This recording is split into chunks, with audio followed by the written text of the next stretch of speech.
Hi everybody, welcome to the mini lecture, Assessment versus Research. What's the difference? The distinction between the two is important primarily because it governs expectations, the expectations of both the participants and the stakeholders.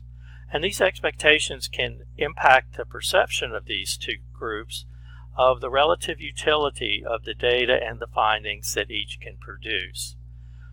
For the purpose of this course, research will be defined as social science research and assessment as evaluative investigation after Upcraft and Shu's definition. Research is several different things. It's got a different focus, context, and design from assessment. The focus tends to be on theory and ideas. They look for findings that lead to confirmation, changes, revisions, or rejections of a theory, and they also tend to want to test hypotheses, determine correlations and causations, and ultimately prove or disprove ideas.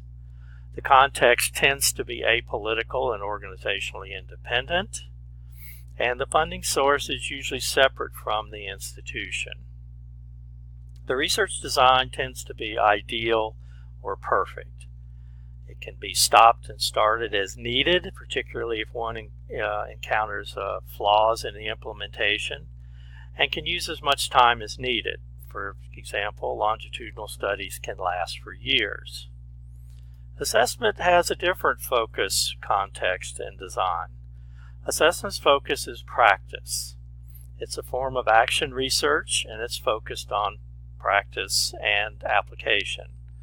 The emphasis is on observation and documentation of changes within. The context is embedded in an organization. It's part of and subject to institutional and political constraints and limitations, such as time, resources, skills, and funding. And design is imperfect, to say the least. Often we must make compromises during the implementation due to the unexpected. For example, fewer participants show up to focus groups than anticipated or planned for, lower response rates on surveys. The pressure then is to salvage the project and report results with acknowledged design flaws. That last part's important. You must identify all the limitations and shortcomings up front so potential users can decide on the relative credibility and usefulness of the results. The importance of doing assessment is pretty much summed up well by Upcraft and Shu. Decisions on policies and practices will be made regardless of available assessment data.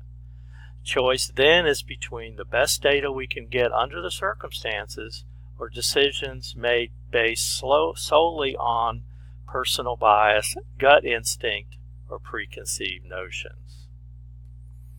And here's the references that I use. They're available in the supplemental readings. Thank you.